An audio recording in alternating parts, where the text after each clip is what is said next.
Hey guys, it is Ryan. I'm not sure if you know this about me, but I'm a bit of a fun fanatic when I can. I like to work, but I like fun too. It's a thing. And now the truth is out there. I can tell you about my favorite place to have fun. Chumba Casino. They have hundreds of social casino style games to choose from with new games released each week. You can play for free anytime, anywhere. And each day brings a new chance to collect daily bonuses. So join me in the fun. Sign up now at ChumbaCasino.com. No purchase necessary. VGW. Void where prohibited by law. See terms and conditions. 18+. Okay, round two. Name something that's not boring. A laundry? Ooh, a book club. Computer solitaire, huh? Ah, sorry, we were looking for Chumba Casino. That's right. ChumbaCasino.com has over 100 casino-style games. Join today and play for free for your chance to redeem some serious prizes. ChumbaCasino.com. No purchase necessary. Void where prohibited by law. 18+. Terms and conditions apply. See website for details. Hey guys, it is Ryan. I'm not sure if you know this about me, but I'm a bit of a fun fanatic when I can. I like to work, but I like fun too. It's a thing. And now the truth is out there. I can tell you about my favorite place to have fun. Chumba Casino. They have hundreds of social casino style games to choose from with new games released each week. You can play for free anytime, anywhere. And each day brings a new chance to collect daily bonuses. So join me in the fun. Sign up now at ChumbaCasino.com. No purchase necessary. VGW. Void where prohibited by law. See terms and conditions. 18+. Hello and welcome to the Wrap Podcast, the place for fans of Welsh Regional Rugby to join together, discuss last week's game, chat about the important issues, and more importantly, hurl abuse at each other's teams. You can contact the show by email at welshregionalrugbypod@gmail.com. So let's get on with it, shall we? Okay, so welcome to this week's Wrap Podcast. We're one down this week. Carwyn can't make it this week. I think he's got a hair and nails appointment that obviously takes priority. But I think he's been called into work or something similar like that. So Carwyn sends his apologies. He can't be with us this week. But with me, as always, is Jamie and Reese. How are we, gents? Thank you. Very well. All good. Not too bad. So I'm down far west, right? I'm down in, right on the end of God's great country, and we've just had the most massive lightning storm, like proper. You see in the movies where like the sky's bright and you can see the fork lightning and all of that kind of stuff coming down. It was literally like that for about 20 minutes. It was awesome. Absolutely awesome. So amazing. I was on the point of going, I might knock the podcast on the head. might just sit here and watch the lightning because it was awesome. But I'm willing to bet there's going to be footage on Facebook and Twitter about it, but because it was like 20 minutes of just constant bang, bang, bang. So keep an eye out for that one. So it's not rugby, but that's what it is. I tell you how it links to rugby. So I live over the back of a rugby pitch, rugby training pitch. And so obviously they had the floodlights on and it put the floodlights out. There was a fork of lightning that I could see came down no more than a mile away. And it must have powered out or something because it switched the floodlights off. And then everybody buggered off home because it was absolutely hammering it down. And you could see them kind of running and legging it in the pitch black. And then about 20 minutes later, all the lights switched back on and everybody's gone home. So, yeah, fun and games. So let's start this evening, as always, with our drink of the week. Have you got drinks of the week sorted for this evening, gents? Anything exciting? I have, yeah. Go on then, James. Go on. I tell you, go on then, Reese, you go first because we can't see Reese tonight because he must have his makeup on again. So yeah, you bit of a technophobe, but yeah, last minute purchases from Lidl. I'm not posh like you, Lee, and I don't go to Tesco's, and it must be a lot of money in Pembrokeshire. So I've gone for a Crazy Haze IPA by Stewart Brewing. A Scottish craft beer, and a Sandostal Proper Job IPA. So that should see me through the podcast tonight. I didn't know they did like proper craft beer. I just thought they did like German import beer and European import. I didn't realise they did British craft beer. I might have to have a wander. All sorts, mate. Yeah. Yeah, I might have to have a wander one day. Yeah. What about yourself, Jane? What's keeping you company tonight? Right, so tonight I've got Magnus, but it's not just any old Magnus. It's Rosé Magnus. Don't know if you can see that. Rosé Magnus. Rosé Magnus. It's How Rosé does that Magnus. work? Well, Magnus with a bit of class.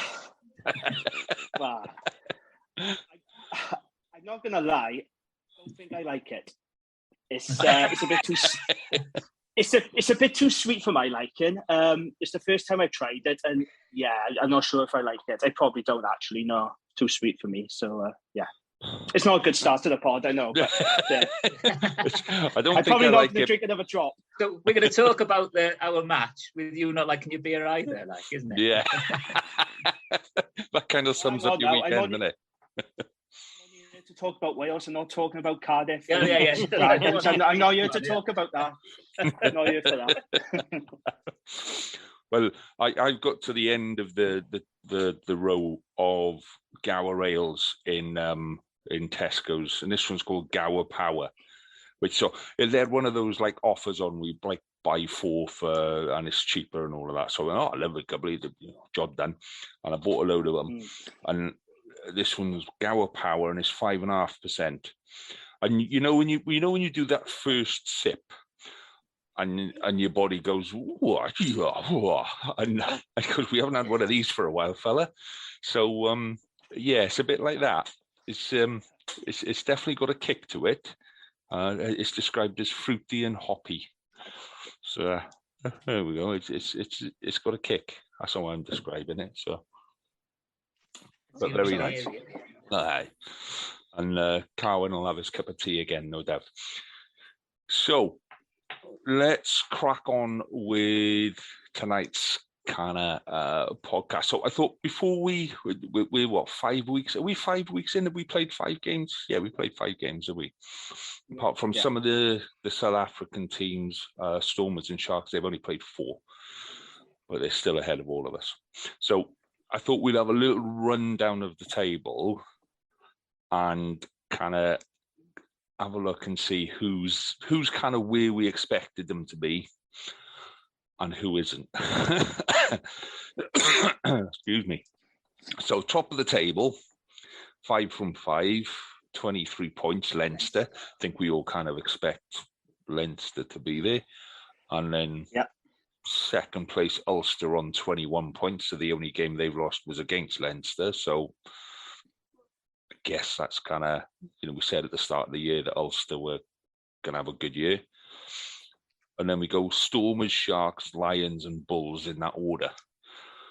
So that's that's a bit of a South African kind of dominance. So if you look at the top 6, it's Ireland, South Africa, South Africa, South Africa, South Africa.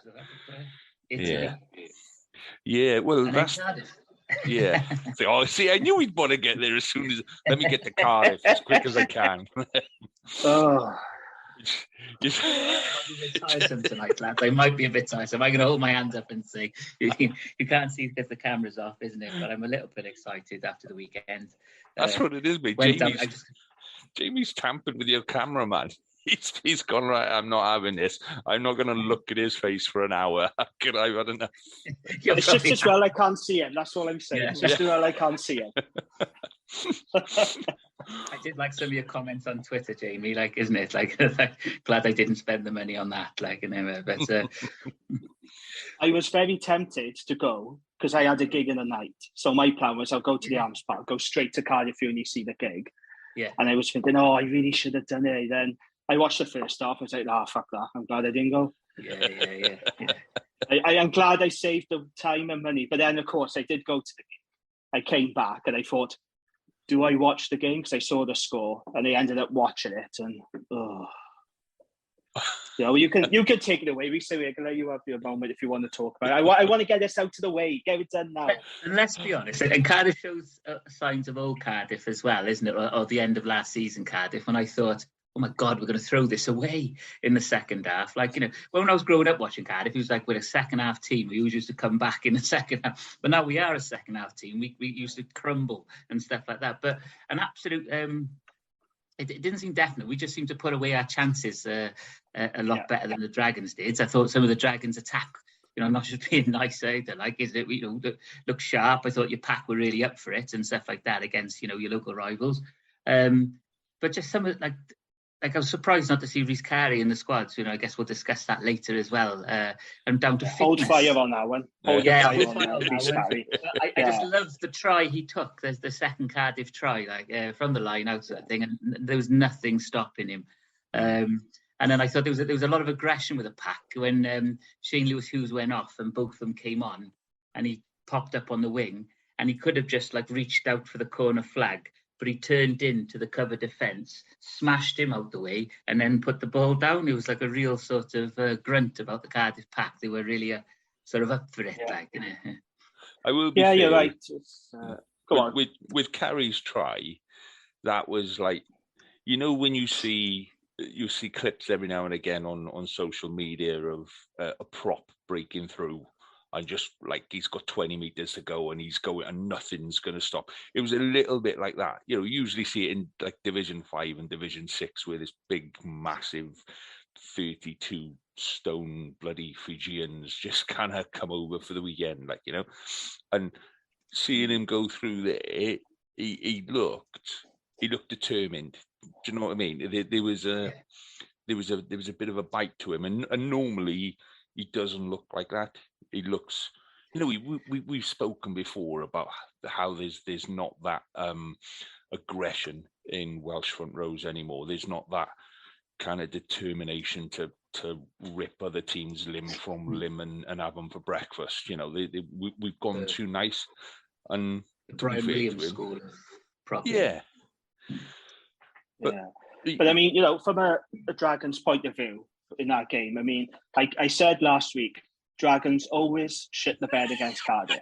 And I know this is a new phrase for me. He hasn't heard this before. It's quite common in sporting context. I think it's a Dragons thing. No, it's quite common. You'd be surprised. A lot of people use it. But if you look at this fixture, though, over the past 2-3 years, it's not Cardiff beating Dragons. It's Dragons beating themselves. You know, and it's getting really, really frustrating. And you look at the first half, it was similar to Benetton. First half was a disaster, total disaster, you know, and Rodri getting that yellow card. I know some people are saying it's harsh, but you can't play the man on the floor. So I get that. But in the second half, we pretty much dominated a lot of that second half. You know, we had a lot of possession. We had a lot of territory. We were getting into Cardiff's 22 quite easily and quite a lot, but they just could not execute. And it's the same out in Benetton. You know, we had a lot of chances. We get into 22 and we just shit ourselves. We're just not executing these opportunities. And, you know, once Cardiff got that... Yeah. It's just every time we get into 22, we do something stupid, like we'll knock the ball on, we'll get turned over, forward pass. You know, our execution when we were in the opponent's 22 is just absolutely appalling. And I think once Cardiff had that penalty, that 3-pointer, that did sort of take the momentum out of it then, because Dragons had to score twice, didn't they? Or they had to get a couple of scores. And then, of course, that Thomas Young try. And fair play, the pace Thomas Young had. It was crazy. I mean, that was a winger's try, wasn't it? Yes. You know, and I know it's doing the rounds on social media. It was very impressive, fair play, but the tackling on Jared Evans was absolutely woeful. I mean, you've got Rodri Jones missing that tackle, then you had Angus O'Brien. And when you're missing tackles like that on Jared Evans, you know, he is a talented player. He's just going to punish you. And it was a fantastic finish, but really frustrating. Yeah, and all he did was step into the tackle, isn't it? People said, a bit of wizardry and stuff like that. But all he did was sidestep into a man in front of him and then just shrug him off. And then he was away, what have you, and Thomas Young was always going to be on his shoulder like that. That's, you know, I'm really impressed with. He's a great player for us, you know. But when you look at the chances that Cardiff made, it was like one missed tackle. Do you know what I mean? It wasn't like a sequence of building and pressure and this, that. It was one missed tackle through the line and then, capitalise. And it kind of distorts the scoreline in a way, because I don't think Cardiff were that much better than the Dragons. They were clinical. I think that's the difference. When they had their chances, they were clinical. But what I will say is this: if a team like Leinster, Ulster, Sharks, or any good team had the chances that the Dragons had, they would have put Cardiff to bed in that second half. Yeah. Because they had so much territory, so much possession, they had a lot of opportunities, and a good team would have put Cardiff to bed in that second half. But fortunately for Cardiff, they were playing the Dragons, so that was never going to happen, was it? Let's be honest. The same with last week against the Scarlets, isn't it? We played against very blunted, sort of mistake-ridden attacks, isn't it, and stuff like that. Oh, he's going for it tonight, isn't he? He's having to go with Dragons and Scarlets tonight. I won. Wait till I lose. You won't hear from me. Turn the sound off as well. But what I'm talking about is our defence has improved. There's more effort. Like I said a couple of pods ago, isn't it? About sometimes you just feel like, if they're not caring, why am I caring? Like, why am I turning up? And standing in the terraces in the blowing rain. But it just seems there's a lot more verve about us. And some of the criticism you mentioned, not Thomas Young, Thomas Williams at 9 has been that he's just going through the motions. And I thought he had one of his best games for ages against the Dragons. He really orchestrated everything. He fired a lot of what happened. He brought players into the game. He had an absolute stormer. I think Jared Evans, past couple of games, has improved, but he hasn't reached the heights he has, maybe mid last season. He's pulling off some impressive things and some good passes, but then going a bit quiet, sort of thing. And I think I'm glad to see. I thought Willis Halaholo and Max Llewellyn played they were a good centre partnership. If that sticks together with the young man and the older man, sort of thing, that could be something special for us. But things are sort of developing, I thought. And Shane Lewis-Hughes, I thought there was a couple of Dragons players that just run straight at him and just stopped suddenly. And it was lovely to see. I mean, I will give credit to Cardiff, because obviously there was that Eggate nonsense going on, and they have responded well, haven't they? 2 wins. So credit to them. There was all that stuff going on. It could easily have been a distraction. It could easily have made things worse for them, but they have responded pretty well. But also now it's 15 games in a row the Dragons have lost to Cardiff, right? Now, I don't care if you're Dragons, Connacht, Zebra. No team should ever lose 15 games in a row to Cardiff. No, do you know what I mean? It's got to stop. And I just wonder what point now, if we reach the stage where this hoodoo just isn't going to be broken. Is it going to be 20, 25 games, 30? If the Dragons are still around by then, I don't know. But when on earth are we going to break this hoodoo? Because it's just absolutely ridiculous. 15 games on the row against Cardiff. Come on. Got to break it sometime, innit? But I'm happy with it. I'm sure you are, yeah. Long may it continue, it. I will be fair. Watching Jamie having a rant last week about beauty. it was so before we came on here, we were talking about some of the other kind of podcasts that we listen to, and a lot of the big main podcasts tend to be run by corporate things, they're radio stations, TV stations. So you get this kind of level of they get to interview big names, and they get to kind of talk to players and things like this.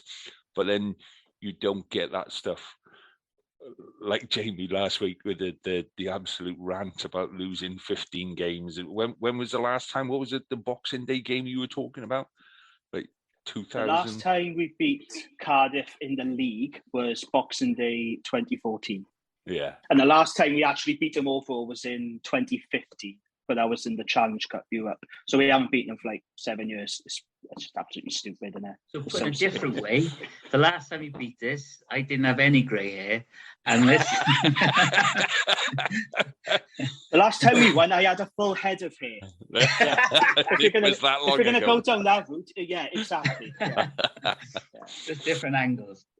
But I think that's the point of it, though, isn't it? Is and this is why I love doing stuff like this, is that, and we forget this every now and again, is that this game is about the fans. And it's about putting 15 boys on the park and going at it hammer and tongs. But it's these kind of games that kind of live in the memory. You're talking about a game there, Jamie, from nearly 10 years ago, and that's how important that win was to us. And when we look at, I know we're not going to talk about Gallagher Premiership and what have you, but two clubs, two sides have gone, just completely disappeared, just vanished off the face of the earth now. And there's a whole load of supporters with nobody to go and see. And for us, even when, we were bottom of the table last week, but we still have more supporters there than the Ospreys did. Yeah, I know it was hammering down on Friday night, but, people still turn up. And I just wish more people would.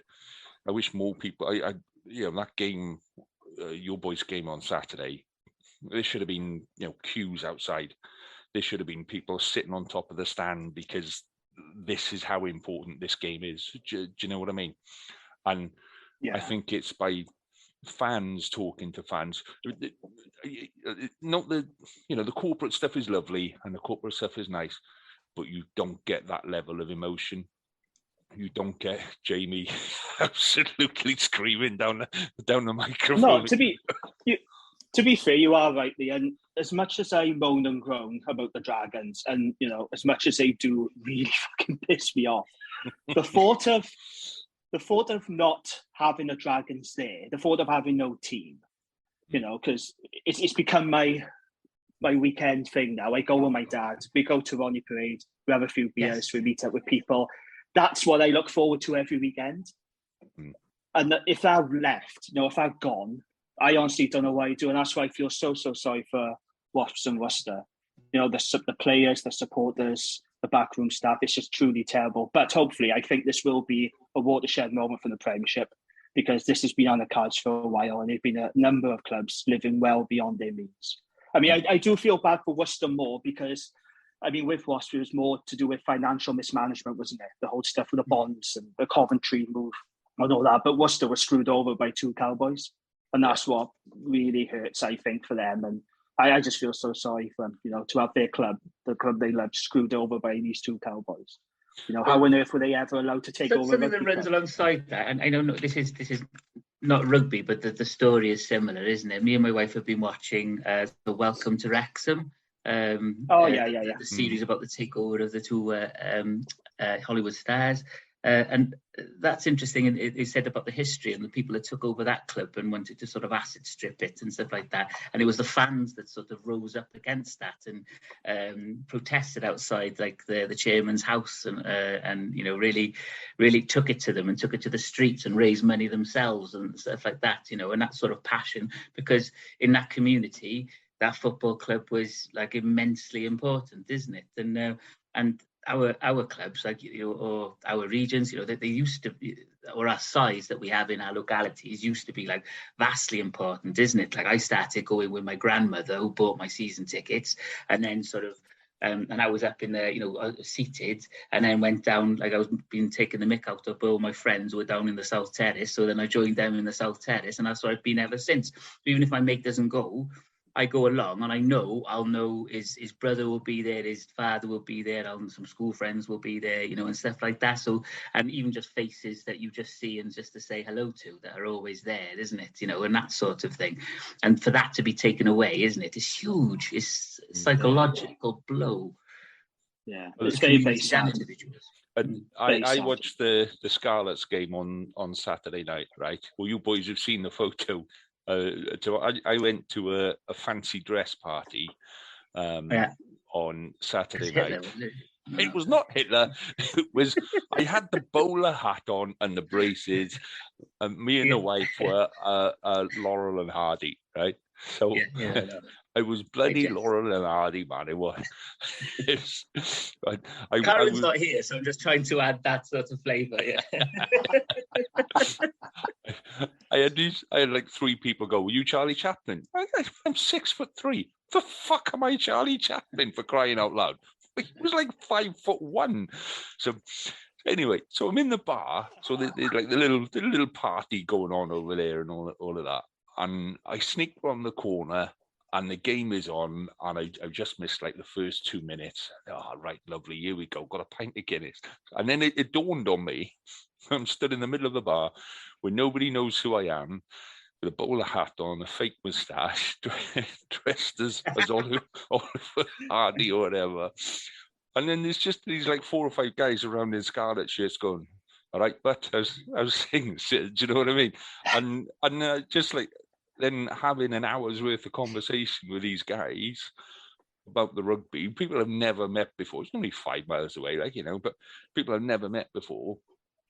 And you just build this bond straight away with people you've got no real connection with, but then your team's on the telly and you've got a connection. Do you know what I mean?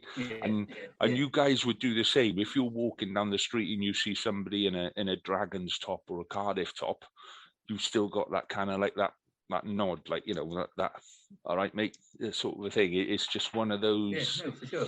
things, isn't it? That and that's what I love about this game. You know, absolutely love about this game is it's about the people. It's about bringing people together and building connections between people. And we'll, you know, me and Carwin will sit there and slag each other off for an hour and tell each other how shit we are. But we've been mates for 30 odd years. Do you know what I mean? And we've always been the same.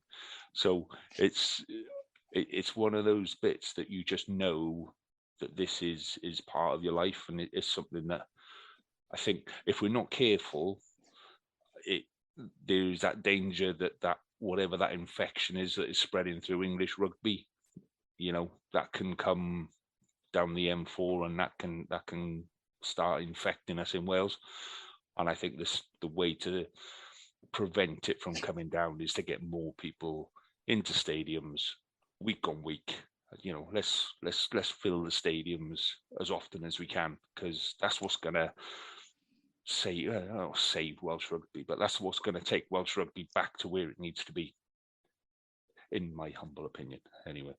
Yeah, and that's about good experiences, isn't it? That's about good experiences when you go. To me, I was saying a couple of pods ago, wasn't I, about the experience I was going to watch the women's football with my kids, sort of thing. And they £2 tickets, you know, loads of music going on, you know, and you know, don't get me wrong, I'm not going over to football. I'm still a rugby boy, but there was that same sort of feeling. You could see my kids' like face light up, which they don't do when I take them down Cardiff, because everybody's so angry with how the team's doing, and they don't get that sort of same sort of experience, I guess, isn't it? You know, because we all remember, like, you know, if you talk about the Scarlets or Newport or anything like that, there were times when they were on top, you know, and people still remember that. Do you mean, like, you know, Cardiff in the 90s? I remember I started supporting like a season after Fairwear the fan, we all are, I know, after we were really, really poor, and it was looking like we might even get relegated from the division we were in. And then Alec Evans took over. Do you remember the Australian coach? He brought in Faulkner to coach the forwards, and then we just turned the corner, and then it was just going to watch Cardiff was going to watch flowing rugby with the team I could name from start to finish now, and I can't do that with the side that played on the weekend. Like, do you mean? Well, we'll come back to the experience in a minute, right? Because that ties into the Ospreys game, yeah. But so let me just go down. So Benetton in 7th, then Cardiff. We've said that. Edinburgh. Say it again. So Cardiff are in the top half of the table, mate. This is what I said to to Carwyn last week. Yeah, you watched the London Marathon. You watched the start of the London Marathon, and that guy had a bet with his mates that he would lead the London Marathon. So the gun goes bang, and this guy just takes off and does 100 meters flat out. So he's in front of the London Marathon, going, "Yeah, look, I'm winning." That's Cardiff. Yeah. It's a guy running out in front going, "Look at me, I'm amazing." That's Cardiff, knowing that you're going to get eaten back up. So it's not going to last. We know that. And let me tell you this, boys.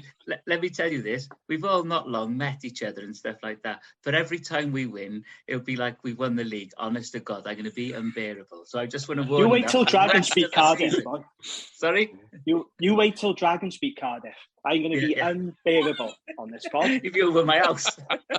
Oh, I will. I'll be throwing a party. I'll be and all taking sorts. a week off work, celebrating. I'll go the full Monty. It's not going to happen, though, is it? Let's be honest. Oh, he's back. He's back. Well, 14 years ago. Right.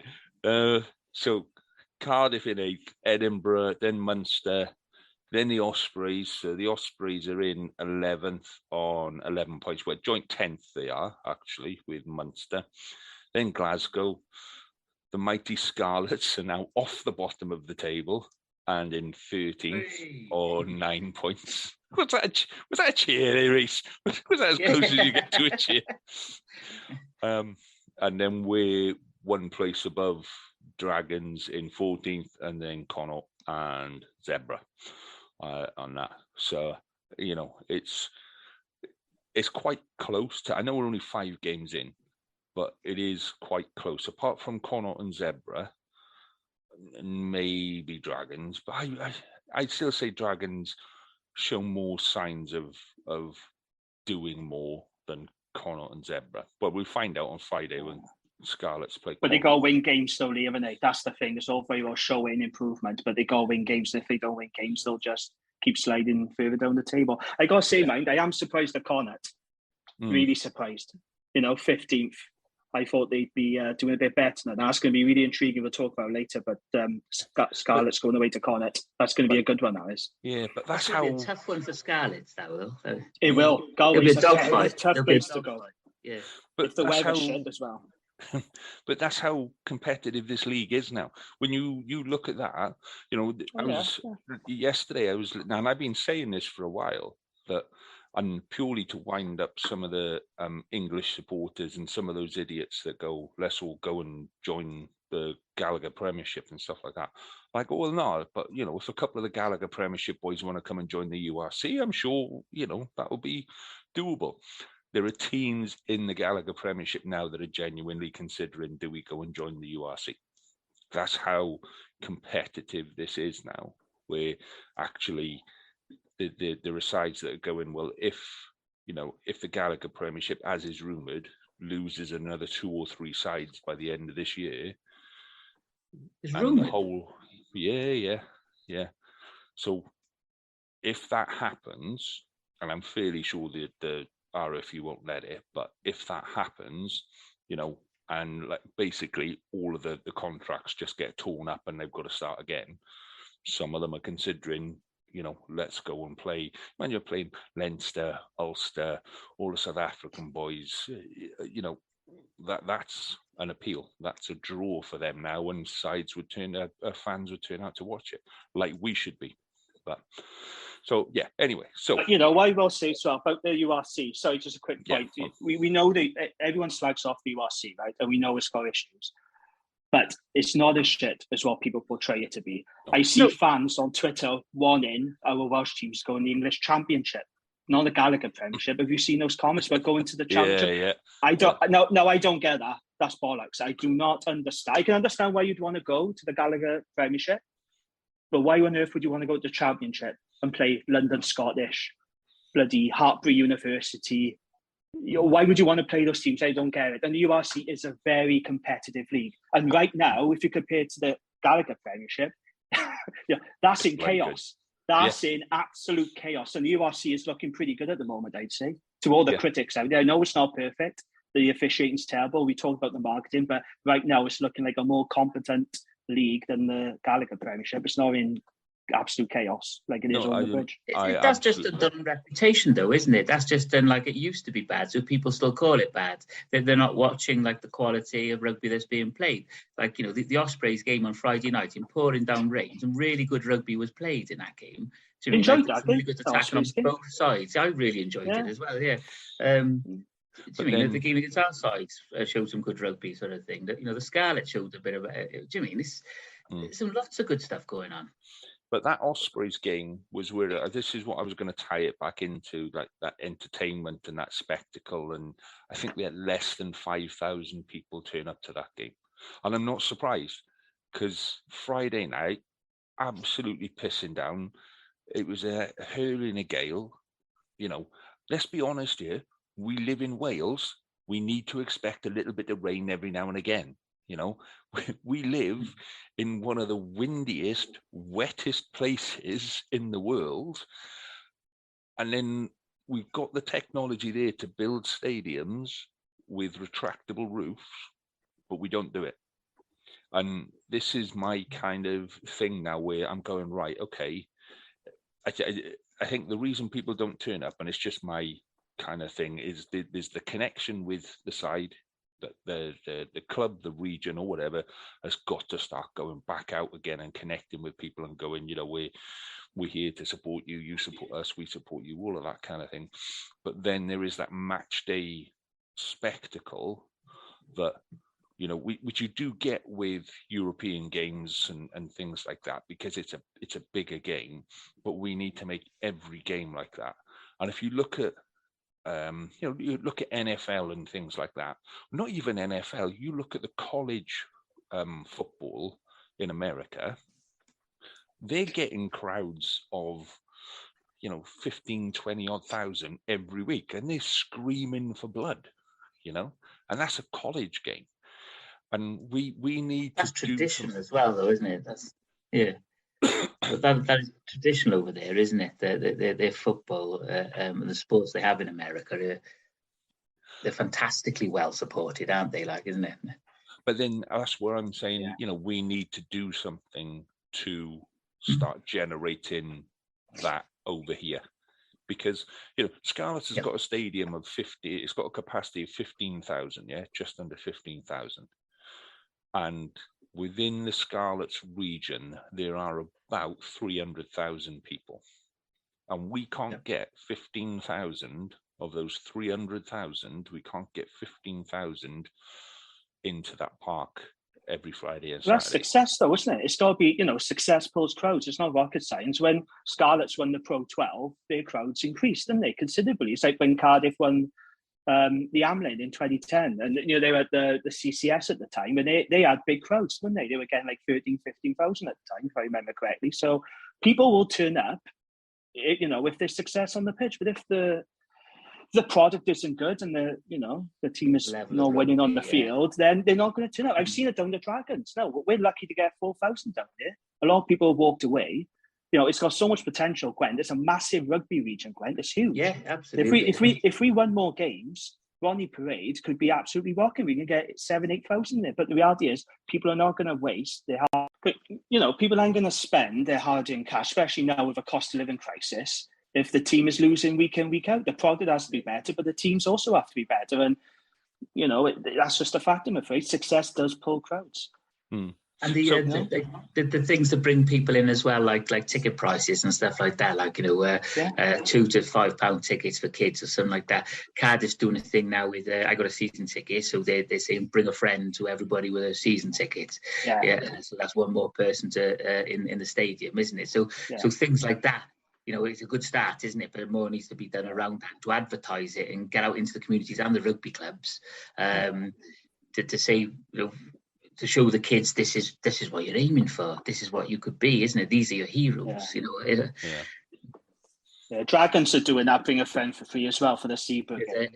And I know that Dragons and Scarlets, they reduced their ticket prices, didn't they? Yeah. I don't know about Cardiff and Ospreys, whether they did it, but I know Scarlets and Dragons put out a statement saying due to the cost of living crisis we've reduced, which is a good move. But I still think the product needs to be better in terms of the teams winning. You know, Yeah. They just got to be more competitive. That is what will get people through the gates ultimately, is success on the field, winning teams. So what about sides drawing then? What about sides that draw with the champions from last season? So what did we genuinely think of the Ospreys game on Friday? I enjoyed it. Ospreys, yeah. I thought they fronted up. I thought they played well. It looked like it was going to be a Stormers victory, didn't it? But at one point, but they just pulled themselves, they yanked themselves back into it. Didn't always go their way. They were under pressure all the time because of the efforts of the Ospreys pack. I put out a tweet at the time that referee loves a scrum, because it felt like every 30 seconds he was, we haven't had a scrum. Have we had a scrum? Let's have a scrum. Let's have a cuddle, boys. That's what my daughter calls it. Look, those men are having a cuddle. So I thought the conditions were really, really bad. Horrendous weather, wasn't it? Horrible. Yeah. Really horrible.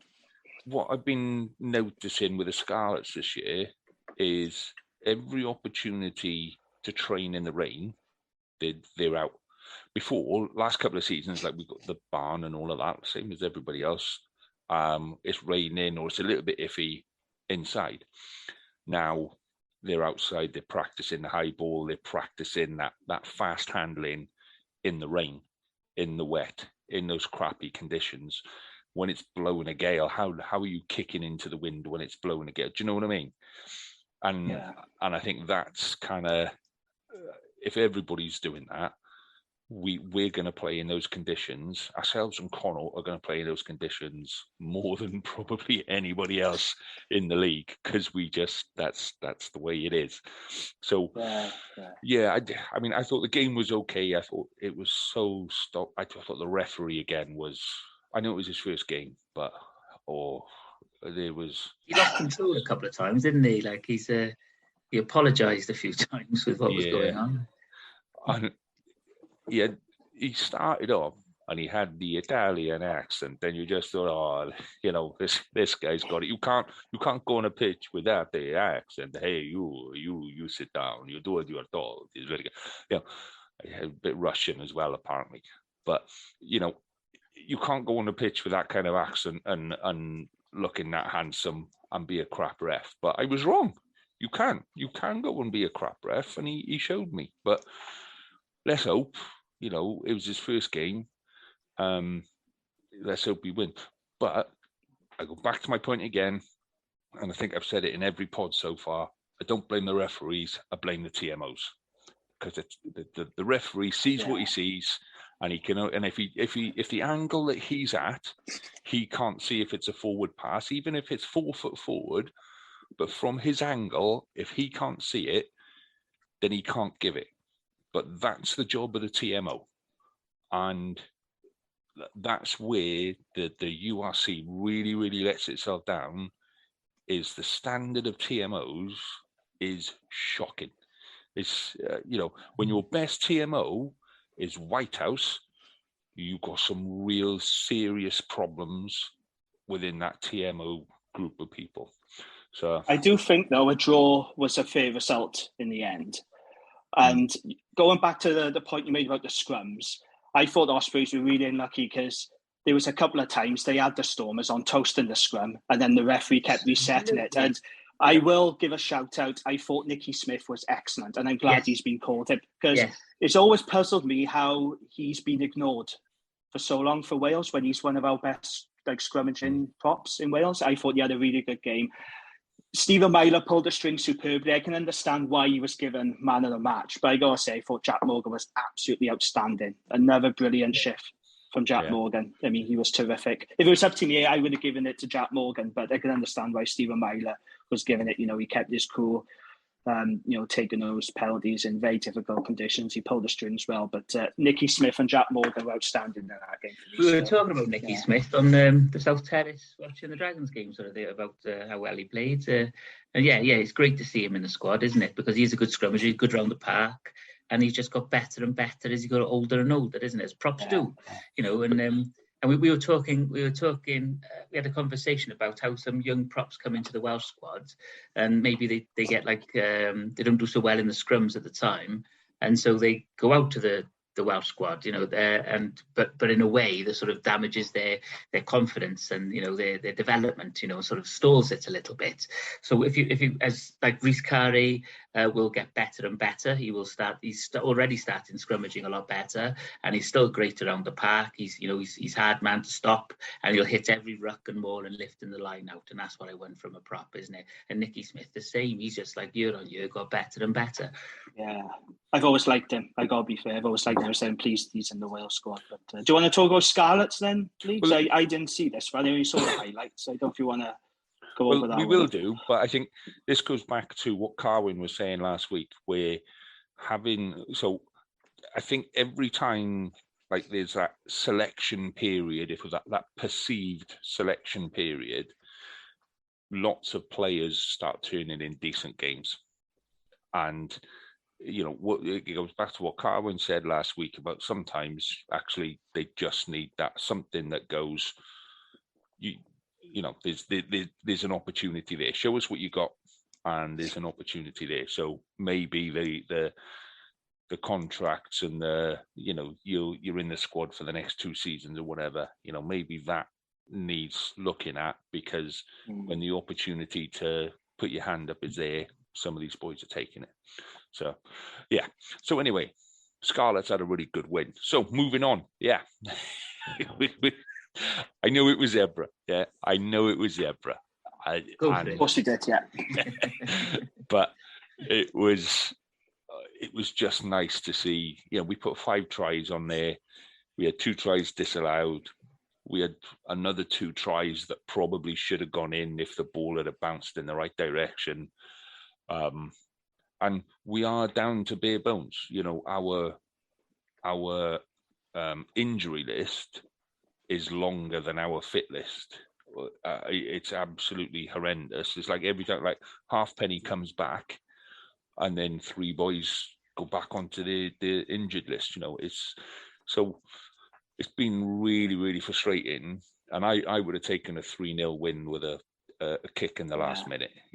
We just needed to put a win on the board. So the way they went out and did it, particularly, Costello, McLeod was just awesome. Yes. So we're saying about Jack Morgan, and then you've got McLeod, and you've got Young. And over the last couple of seasons, we've been talking about Navidi.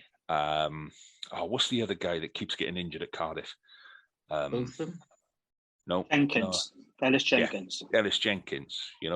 He was captain 2 seasons ago. Do you know what I mean? So he's quality on some. He's quality. But that's how many quality 7s we've got. Then you've got Rafael.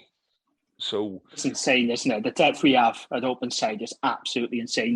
Basham, and then you talk about players like Ollie Griffiths. If he could actually string a few games together, he'd be in the Wales squad as well, because he's outstanding. But yeah, it's crazy. So much competition. So much. That one position, though, isn't it? Yeah, convert some of them into centres or wingers or something. But yeah, so I was just happy with the way everything kind of came together. We started to look like we wanted to play again. We'd lost that fear about spreading the ball. The Benetton game the Cardiff game, we're attacking the line. We're 2 meters from the line, and we go 1 pass contact, 1 pass contact, 1 pass contact, 1 pass contact. And you're like, no, we got men out. And yeah, Saturday night they moved the ball. So I was really happy and relieved. Yeah. Relieved. It was a much needed win. But they just needed a win. Like you said, it could have been an ugly 3-0 win, whatever. Peel was under a lot of pressure. They just needed a win, and they got it, and fair play to them, So, I think it'll be, like you say, interesting game this week. So let's move on rapidly to predictions, and then we can come and have a crack at the Welsh squad. because Jamie's halfway through that bottle of that tin of rosé. I can't drink anymore. I put it to one side now. I can't drink it. It's too sweet. I don't even know why I'm drinking it. It's got upright. I know. I'm trying to get through it, but I can't. It's horrible. I don't like it. It's one of those things. I bought it now, and I've got to find a way of justifying buying this stuff. So I've got to drink. Oh no, I didn't buy it. I didn't buy it. That's the wife's. That is. The wife bought that. It's not even mine. That's all right then. You nicked it off the wife. Fair enough. Yeah. Right. So, predictions for this weekend then. So, Friday night, Scarlets are away in Connaught. It's on BBC Two. So, what's your thoughts for that one? Going to be windy. It's going to be wet, I'd imagine, at this time of year. It's Connaught who took Leinster into a bit of a dogfight. He took them into the trenches, didn't he?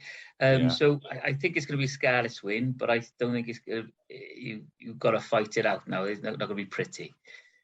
Yeah, I think it's a very tough game to call this one. But the fact that it is in Galway, I am going to have to lean towards Connaught because I think they are desperate for a win and they are at home.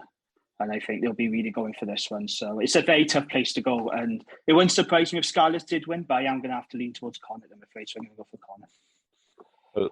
Carwyn has said that he's gone Scarlets. No justification. No, this is why, or no praise for the quality of game or anything. Scarlets. I'm in the same. Yeah, I think our confidence now, and Scarlets are a confidence team, and if that confidence is there, and we start spreading that ball, particularly this week now with Costello and Blacker. When we did our squads, I put Blacker's name down, and then I deleted it. I thought, no, it's probably not now, and I put Davis back in, and because every time he comes on, he is zippy. He just adds that next level of energy, that next level of pace, that next level of, he's always sniping around the side of a ruck and this, that, and the other, and his passing is absolutely on point. So, yeah, I think with him playing on Friday with Costello, that the confidence levels are going to be bang up there. So I'm going for a Scarlets win. I think it'll be close, and I think a lot of it will depend on the weather. But actually, I'm going to go back to the Ospreys game for a second. I would just like to say, and I've checked this, I said when we did predictions last week, and I checked the weather forecast, and I said, I think it's going to be a wet game. If it's going to be a wet game, that'll play into the Ospreys' favour. I think it'll be a very, very close game if it was wet. It pissed down, and they drew. I mean... fucking Nostradamus, I am, boys. Do you know what I mean? So there's nothing like a pat on your own back, is there? Nobody else is going to. So yeah, I think a lot of it depends on the weather, but I'm obviously going to go for a Connaught win on that one. So Saturday, Cardiff and Stormers. So Carwyn has gone Stormers. Reese, go on, dig yourself out of this hole, mate. How are you going to try and persuade us that Cardiff have got a chance against the Stormers on Saturday? This is very much a heart and head. I think it is home. We have got our tails up, and I think we will have a go at them. We will, and after seeing what the Ospreys did to them and what can be done to them, I think we've got a chance. We're in there with a chance. My head does say the Stormers are going to take it by just a couple of points, though. I think it might be quite a good game. I think if we keep the sort of centre partnership and our back line together and the pack does come and do a shift again, I'm going to say Stormers by a couple of points, but I hope to be proved wrong. Oh, my God. Given your record on predictions... Oh, it's awful. I know. Like I told us rugby. What do you reckon, Jay? Yeah, I'm going to go for Stormers. I think they'll have too much for Cardiff. I wouldn't be entirely surprised if Cardiff did win because it is at home and Cardiff are pretty good. at Cardiff Arms Park. But I just think Stormers will have too much fun, so I'm going to go for Stormers win. Firepower, isn't it? Yeah. The scrum, like Kitsoff, and that the players like that, doing like the real beasts at the front row. The pack is going to be key. Cardiff's pack are really going to have to front up, I think, against the Stormers team if they're going to get anything from it. But so it could be a tough one there. I'm going to make a prediction now, right? That we're going to start next week, and Reese's first words next week are going to go, "Oh my God, what happened? We got stuffed on Saturday." I reckon the Stormers are absolute, because Cardiff are up and down, and that consistency just never seems to. It's like this constant false dawn of we got it sorted. Oh no, we haven't. And you've had two decent games. Well, you've had one half decent game and one really good game. So you're due to fall off the end of a cliff again. So I'm going for a Stormers win by 25, 30 points, comfortable on that one. I'm not even embarrassed, but I'm not even going to. I'm not even going to say with all due respect or any of that bullshit, mate. No, I know that. No. But if we're being honest, Cardiff, they've won the last two games, but it has been against average opposition as well, haven't it? If we're going to be very honest. No, I'm not saying that to be funny. It is. Yeah. The Scarlets were poor, Dragons were poor. This is a massive step up now facing the Stormers, and believe me, if they get the chances the Dragons have, they will put you away. They will put Cardiff away easy. Absolutely. Yeah. No, be mindful of that. I agree with that. But it's just about the shift as well, isn't it? Like doing and I guess like bringing them down to our level. Something that the Ospreys managed to do, sort of thing. They managed to put, it wasn't just the rain. But, bringing them down to a slog, that's what Connacht's doing. Yeah. In the olden days, you used to have your groundsman would go and like wet the pitch before the game. We'd walk around with a hose and just soak the pitch before the game to bring them down to your level. You boys got a plastic pitch now. You can't even do that. You've got to find a different way of bringing them down to your level. Yeah. Right. So the game of the weekend, then, the big game of the weekend. It's a 3:00 kickoff on Sunday, which I don't understand. But James, fill us in. Dragons and Ospreys. Why is it 3:00 on a Sunday? Because that's what TV wants. TV calls for shots, don't they? That's what the broadcasters want, and that's what it is. I don't know if County are playing at home on Saturday. I haven't checked it. That could be why. Newport County could be. I haven't checked. But TV calls for shots. So. That's the slot we got. It's not really ideal, but I did see a tweet from the Dragons today. Tickets are selling well for this game. The Bisley stand where I'm sat is completely sold out. So it could be a decent crowd here. For a Sunday, it could be...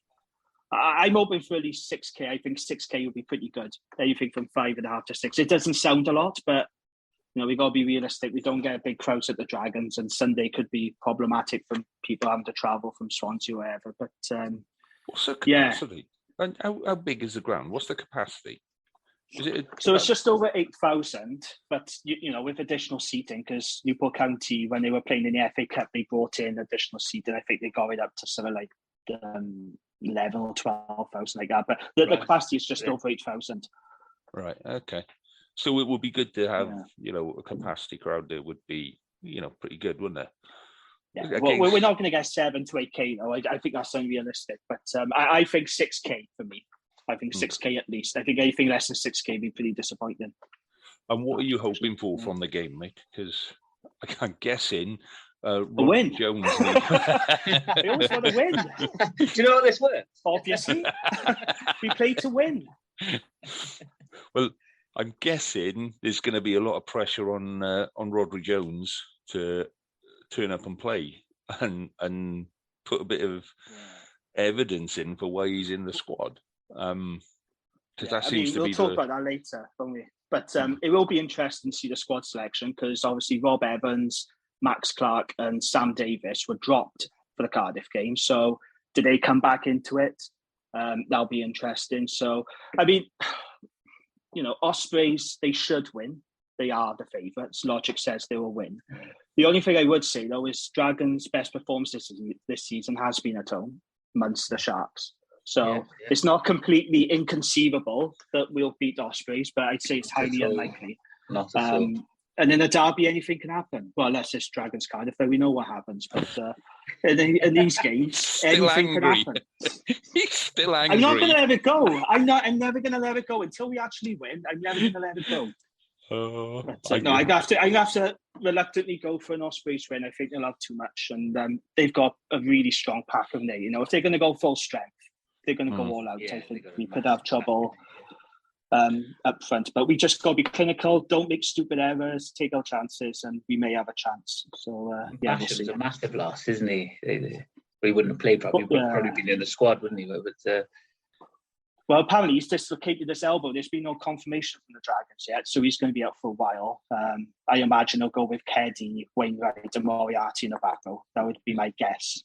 But it'll be interesting to see what team is named. But I'm looking forward to it. I know it's a Sunday, and I'm not particularly keen on Sunday games, but I do like Dragons Ospreys games at Ronnie Parade. There's always a good atmosphere. There's been some really good moments in that game. Remember Phillips getting wound up by the crowd, and Dan Bigger, that penalty coming off the post, and Jared Ross has won the try. So there's been some really good moments. I am looking forward to it, but we'll see. But I'm going to have to go for an Ospreys victory, unfortunately. There we are, Carling. Ospreys for the mate. Yeah. So, Reece, what's your thoughts? I hope I will be supporting the Dragons as the East Walians. I got to be fair, which is not very often I say that, but I won't. I will go for them. But for the win, I think the Ospreys will have too much firepower in the pack. Bit too much. I agree. Yeah. That's what I'm thinking as well.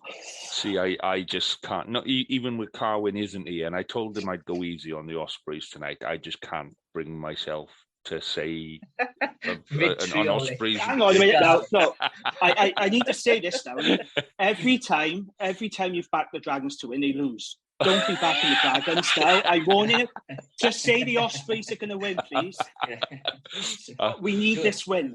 Can you please back Ospreys? Just for you, Jamie, because I know how influential my opinion is for the game. I'm going to go for the Ospreys and just jinx the bastards. So I'm going to go Ospreys. Thank you.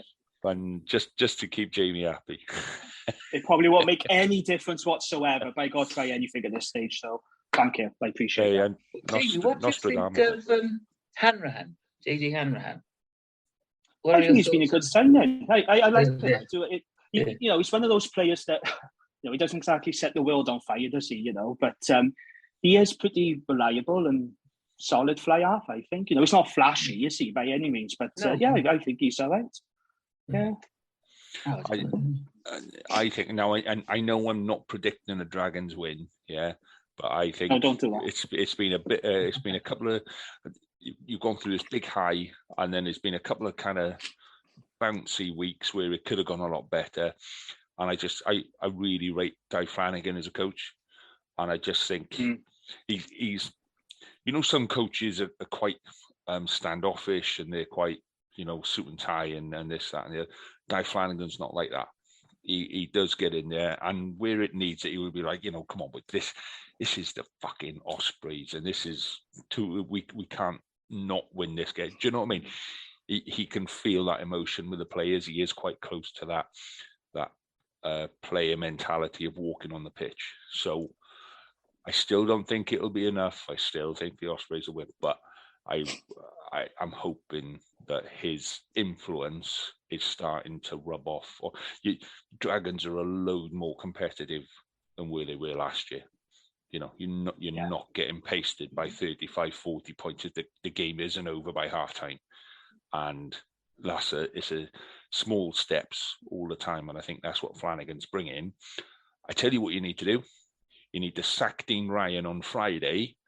The whole bloody Twitter sphere will explode, and then your boys will have a good kind of, that would be your egg gate for for the Yeah, weekend. they got to get this D Ryan thing sorted. He has gone. There's no doubt about that. But it's just sort of settling out this, contract, its legalities and all that. But what I will say about Dave Flan, I do think they do have to bring in a director of rugby alongside him. I think Dave Flan needs a bit of experience. So if they do officially get rid of Dean Ryan when it's all confirmed, I do think they should be looking then at a new director of rugby to work alongside Dave Flan. Because I think he's a very good head coach, but I do think he needs that experience with him as well. How old is he? He's quite He's younger than me. He's 36. He's 36. 36, Yeah, very young for a head coach. Imagine being a head coach of the Dragons at 36. Yeah. That's what I mean, that's a stressful job as it is, isn't it? 36. What a job that is. Well. You can see each hair turning grey day by day. You can count how many hairs have gone grey. I thought that against Cardiff. I said to Mrs. I think he's gone greyer since he took his job. I'm going to throw 3 games in. I'm going to throw a wild one in there, right? When they do officially sack Dean Ryan, so you've heard of a job share. We'll put us 4 together, and the 4 of us will go and be a director of rugby at the Dragons. We would fucking melt it, man. We would have that place rocking. What could go wrong? What could possibly go wrong? Yeah, I think it'd be fine. Yeah, let's give it a crack. Why not? Why not? We can start with beer of the week, right? Let's have a chat about the Welsh squad then, gents. General thoughts? How do we? Yeah, I thought there were a couple of glaring omissions and what have you, and there's always going to be, I don't agree with this and I don't agree with that, because there's a certain limit to the size of the squad. But I think it's quite a decent squad, all in all. I agree. I'd agree. Yeah. It's nice to see some of the younger boys get in, like the young cap players go in as well, isn't it? Like, I'm really pleased. The Dragons wing got in Rio Dyer. Yeah. Fantastic talents. Really, to be around that sort of camp. Hopefully, they don't take him in and throw him out and stuff like that. But watching him against Cardiff, like, he just doesn't care. He's just going to take on the man in front of him, and we need more wingers like that, don't we? I'm surprised to see Keenan Giles not in after the few games he's had.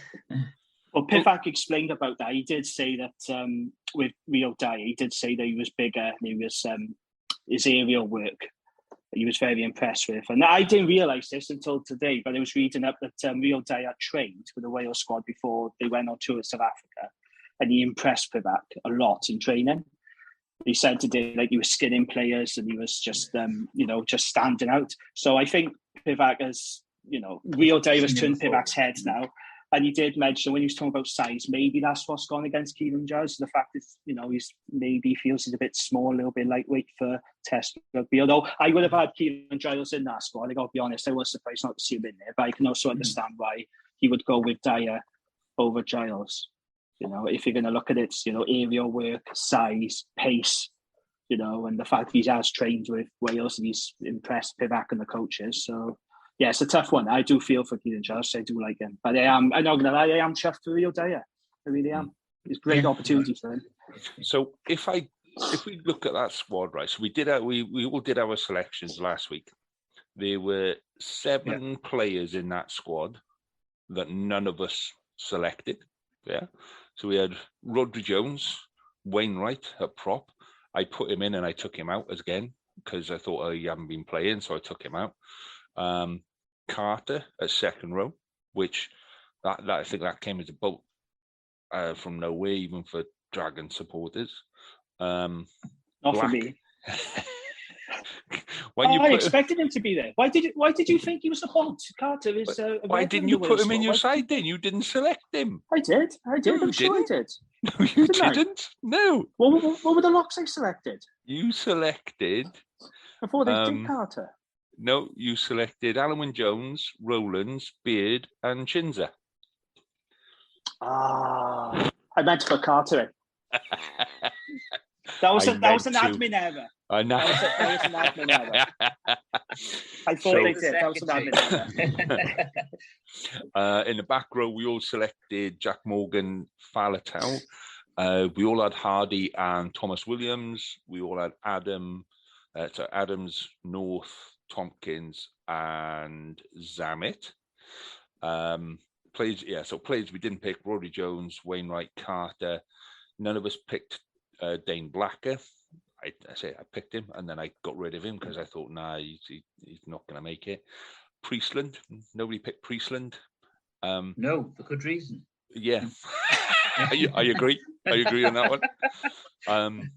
Cuthbert, I think Cuthbert is the one that kind of frustrates me because coming back from injury.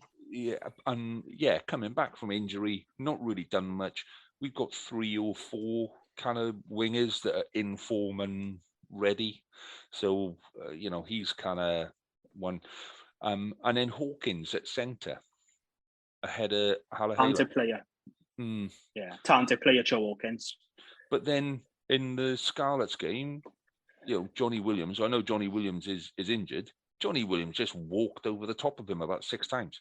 He went straight through him every single time. And every time Hawkins had the ball, Johnny Williams just snapped him in two. So, I know he's a talented player and he's got great hands and what have you, but on the international level, he's probably got another 2-3 seasons of development before he's there. Do you know what I mean? Yeah, but he might just be included for experience in the camp. He might not necessarily get any minutes on the field. That might just bring him in to sample the international environment, perhaps. I don't know if Joe Hawkins, well, maybe against Georgia. I don't really see him getting game time against New Zealand, Australia, or Argentina. But I like Joe Hawkins. I think he's a very talented player. But yeah, Halaholo is... I was surprised by that one, Halaholo. Yeah. I really like Halaholo. I think he offers something different in the midfield. Good. He offers when he was first brought on the scene, he's brought on as like a stepping centre and attacking centre. But his defence work is awesome. He marshals a line. Do you mean? And he's got a great long pass as well to his wingers.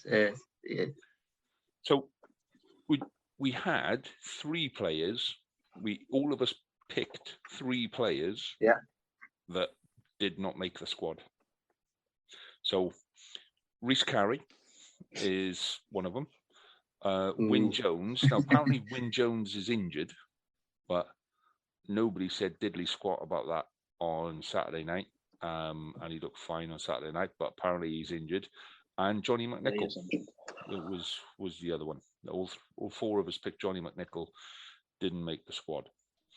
So we'll talk about Carey in a minute, but I came up with a little game, a little scoring system, right? So you had 2 points if you selected someone that was named, and then there was a bonus of 3 points if you selected someone that was named that nobody else did.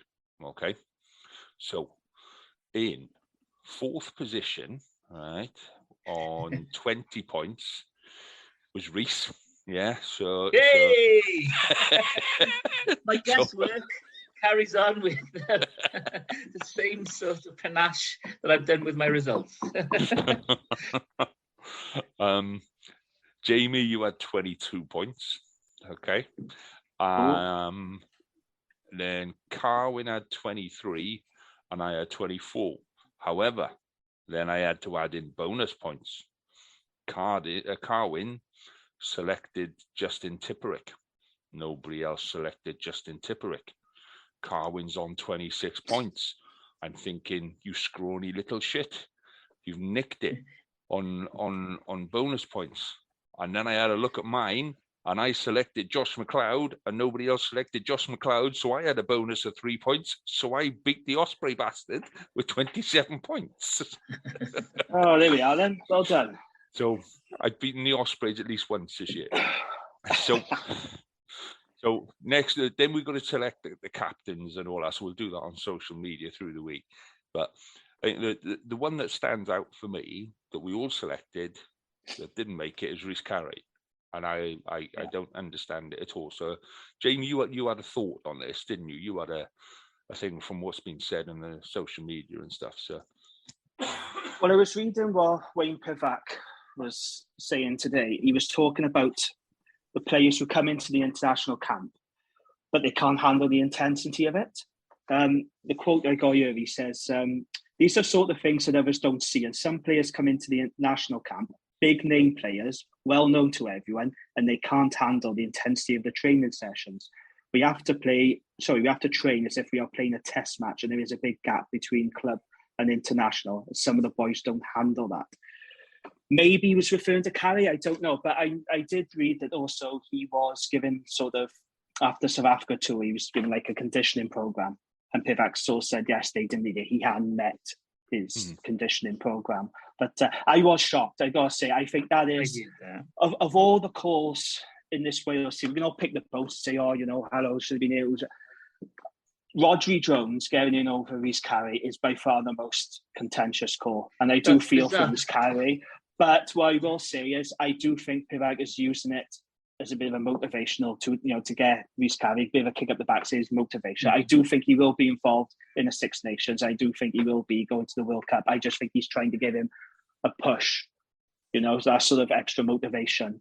But I mean, that was a huge shock. I think that is the one that we all sort of looked at the squad and we thought, oh, Rhys Carey, and his stock has risen, isn't it? Because I can remember a couple of years ago, social media, whenever Rhys Carey is involved with us, oh, he can't scrimmage, he's bloody rubbish and shit. And now he's not in the squad. Yeah, and now he's not in the squad. Whole social media's going, where's Rhys Carey? What's going on? Yeah. So it's interesting how attitudes changed, isn't it, to players? Yeah.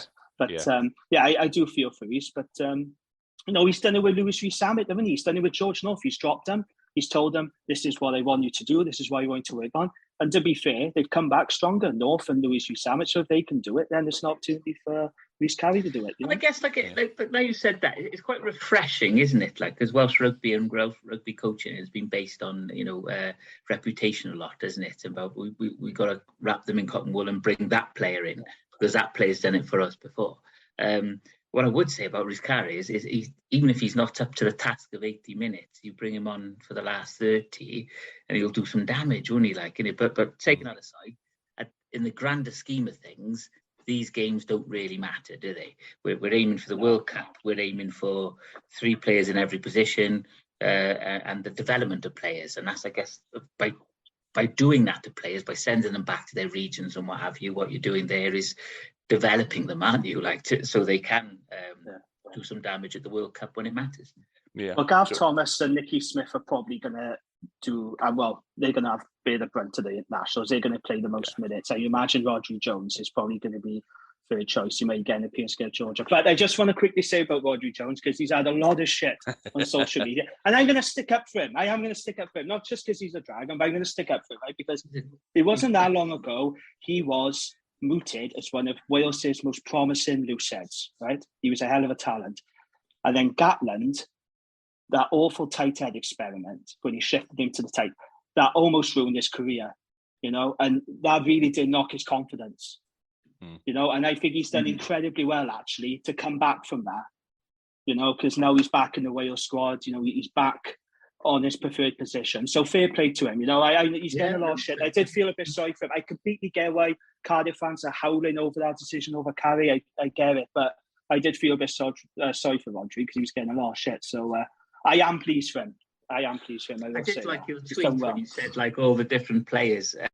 Every single time a squad is announced, every single time. With Rhys Carey, I genuinely feel, oh my God, I've watched him. I guess because I watched Cardiff play, and I watched Cardiff play and win this season, great. And Rhys Carey's been part of that against Scarlets. He broke the line, isn't it, that put Thomas Williams away. He's broke the line a couple of times against the Dragons and then scored the try. Do you mean? So in the open and in those short passing balls, he's really destructive, and his tackling and his work rate has gone up, and his scrummaging is improving season upon season upon season. And I think the development he's had, he was at Cardiff, then he was at Saracens, and that developed him quite well. And then they went belly up, didn't they, and went into the championships. We came back to Cardiff, and it's just been he's one of the players that's been developing well, and season upon season getting better and better, and not taking a backward step. I think he'll come back strong from this, Rhys Carey. My prediction is he'll bounce back. He'll put in some really good performances. He'll prove a point to Pivac, and he'll be in the Six Nations, and he'll go to the World Cup. That's my prediction. Go to the World Cup. I fully expect him to go to the World Cup. Yeah, I'll tell you my favourite bit about today. So obviously we did our side yesterday, and it's like launched at midday, and then it's fantastic.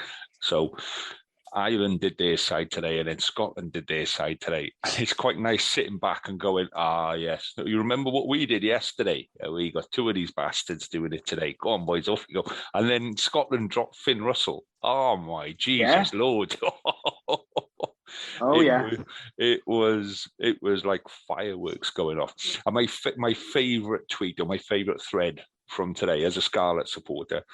So one of our Scarlet supporters said Javan Sebastian's been playing for Scotland, and he said, gutted because Sebastian hasn't made the Scottish side, and somebody replied, but surely that's a good thing, so he's going to be available for us. He said, no, that's why I'm gutted. He's going to be in that fucking side again on Saturday, isn't he?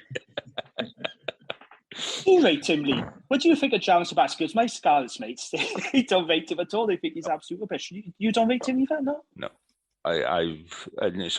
We've got our own little Scarlet supporters podcast as well, and I've said a couple of times I don't see him do anything well enough to justify himself being in there. And we talk about players going into the Welsh squad and coming out. Young Harry O'Connor, who is I think 21 years old, maybe 20, 21. He's sticking it to some of the bigger boys, and he's not shying away from the bigger boys. He is going to be a player that I think maybe next year's World Cup might be a bit of a stretch for him, but certainly after that, he's going to be one of the cornerstones of the Welsh pack. You can just see it in him. He's one of those boys that has got everything.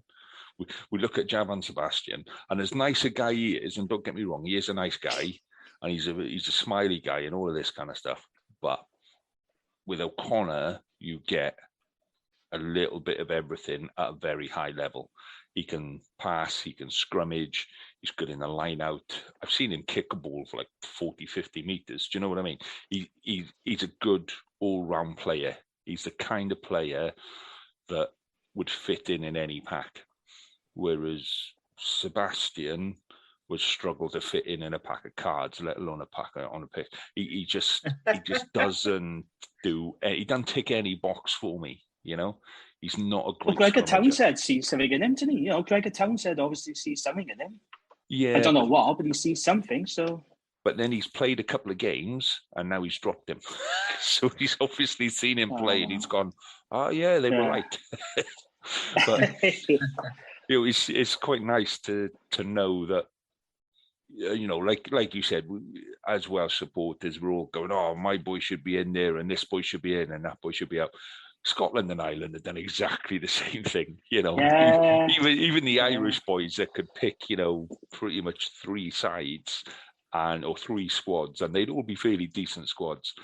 Even those boys are going, well, hang on a sec, why isn't he in, and why isn't he in, and stuff like that. So it's just a rugby mentality, isn't it? It's a rugby.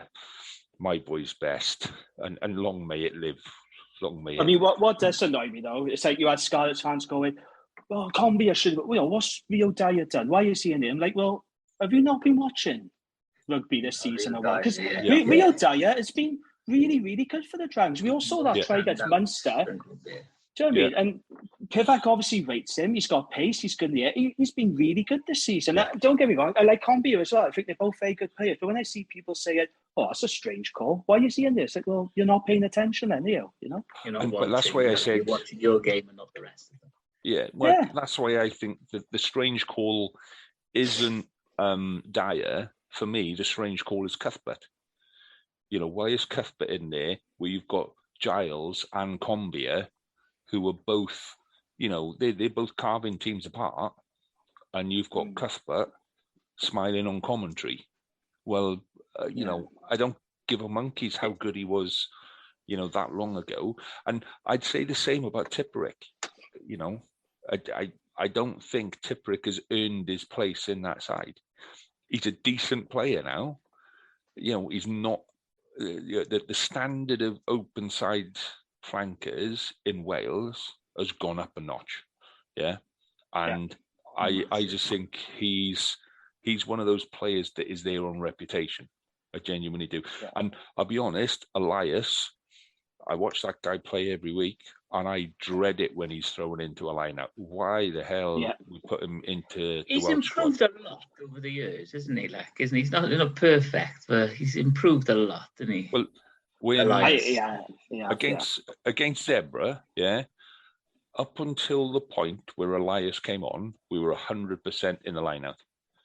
Yeah, we hadn't lost when Ken is on the pitch. We have not lost a single line out all season when he's throwing in. Elias comes on and we lose 4 on the bounce. Yeah, and that's a problem as well. Yeah, that's a problem with Dewey Lake. Now, I really, really like Dewey. I'm a big fan, but his arrows are not quite there yet.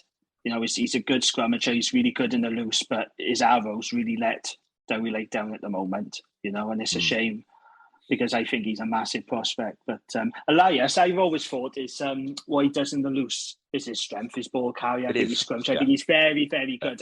He's not very good, you know, his arrows ain't great. But I don't know, with Ken, I'm going to sound like a biased Dragons fan. No, but I would have had Bradley Robertson there. I would have. I would too. Because why are we rushing Ken back for, autumn friendlies? If it was the Six Nations, I get it. It's a tournament. We want to win it. You've got to be your best players. But I don't know why Ken has to be rushed back, you know?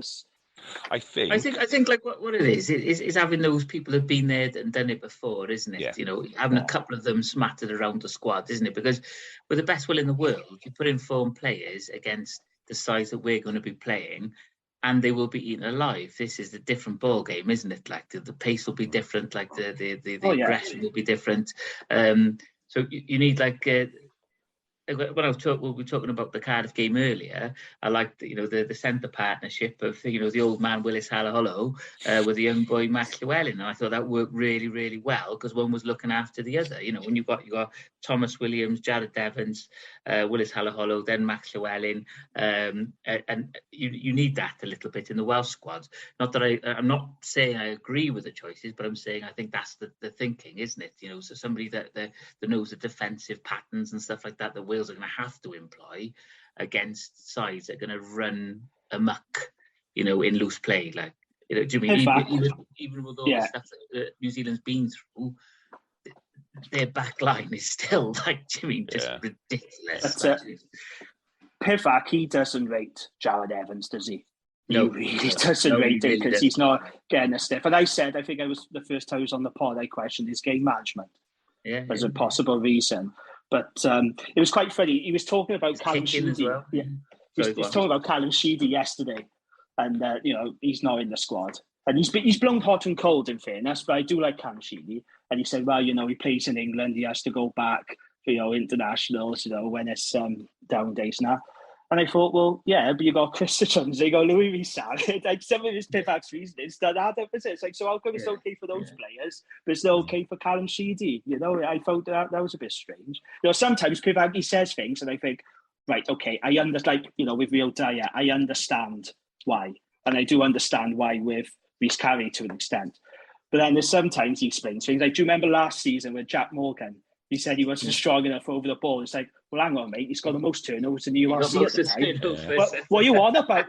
What are you on about? Like, some of his reasonings just don't stack up. But I thought that was an interesting one. But you look at the players, right, that's missed out for Wales. So I just reading off some of these. So Kieran Giles, Rhys Carey, Thomas Young, Ross Moriarty, Bradley Roberts, Gareth Davis, Halaholo, Michael Collins, Morgan Morris, Max Llewellyn. I mean, that's a lot of serious talent that's missed out there, isn't it? Johnny McNichol makes you wonder, doesn't it?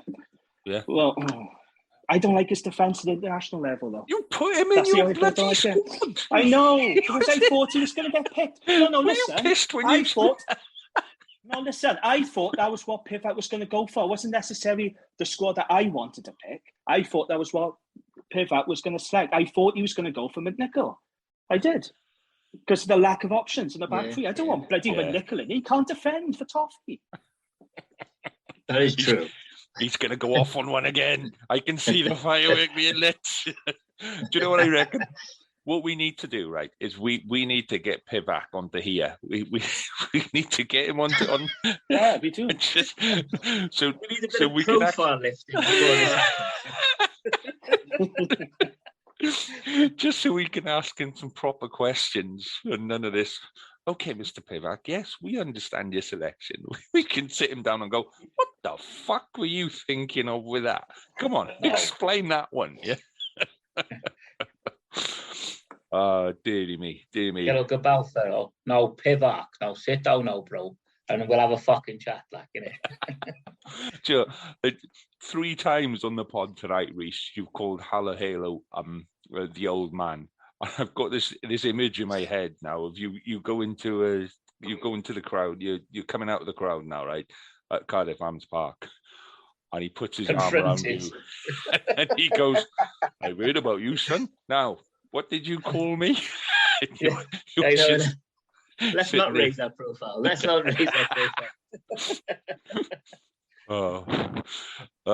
Right, gents. How many listeners did we get last week? Oh fuck! Let's not start on that one because we know as soon as we start on that, we got a couple of boys on social media that are just going to jump down our throats on that one. Oh, love it, bring them. Anyway, nice one, lad. Yeah, right, gents. We're going to have to wrap it up there. So, I did miss Carwin this week because I wanted to absolutely slate the Ospreys. Fingers crossed, he'll be back next week, and no doubt he'll have more than enough to make up for missing this week. Yeah, he's storing it all up.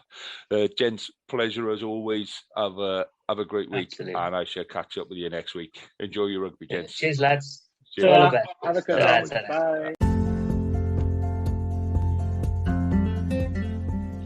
Thank you for listening to this week's show. We'd love to have you involved in next week, so you can email your comments to welshregionalrugbypod@gmail.com, or you can message us on Twitter on our handle, WRRA Podcast. And if you like the show, please subscribe and tell your mates. Until next week, dear friends, enjoy your game. Sports Social Podcast Network. It is Ryan here, and I have a question for you. What do you do when you win? Like, are you a fist pumper, a woohooer, a hand clapper, a high fiver? I kind of like the high five, but if you want to hone in on those winning moves, check out Chumba Casino. At ChumbaCasino.com, choose from hundreds of social casino-style games for your chance to redeem serious cash prizes. There are new game releases weekly, plus free daily bonuses, so don't wait. Start having the most fun ever at ChumbaCasino.com. No purchase necessary. VGW Group. Void where prohibited by law. See terms and conditions. 18+.